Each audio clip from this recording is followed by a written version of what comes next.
And I preferred my virtual friend Dennis Prager to many of the people that I was interacting with in real life, particularly when I went home to Northern California. I was living in an isolated part of Northern California, and how desperately I tuned my radio to KABC once the sun went down so that I could try to pick up Dennis Prager's voice from Los Angeles all the way into Sacramento. It was like a lifeline for me. And so whatever the criticisms that I have of Dennis Prager today, I mean, I may very well not be here, right, without the kindness that he showed me, right, and without him enlisting me in the battle for good values and feeling like I was important, I had a role to play.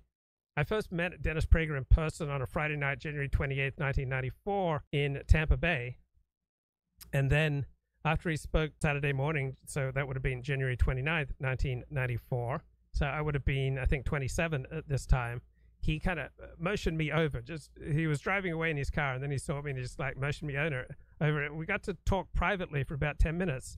And he said, Luke, it gives me inner peace. It gives me a source of comfort that if something happens to me, that you'll be around to fight for good values. I mean, can you imagine what that meant to me?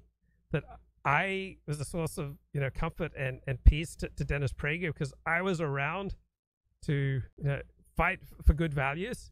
Now, in retrospect, in 2023, I realize that Dennis Prager told this to dozens of people, probably hundreds of people.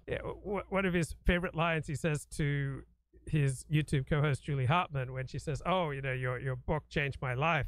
And Dennis says, "Well, if it changed your life, then it would have been worth it." And I'm sure he's used that very line to thousands of people. And for people who have high anxiety, like Julie and like me, right, those kind of lines are a lifeline. They're intoxicating. They are soothing and calming.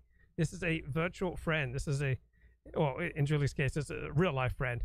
But for most people who listen to Dennis Prager, it's a parasocial relationship that provides a sense of meaning, purpose, transcendence, and comfort in life.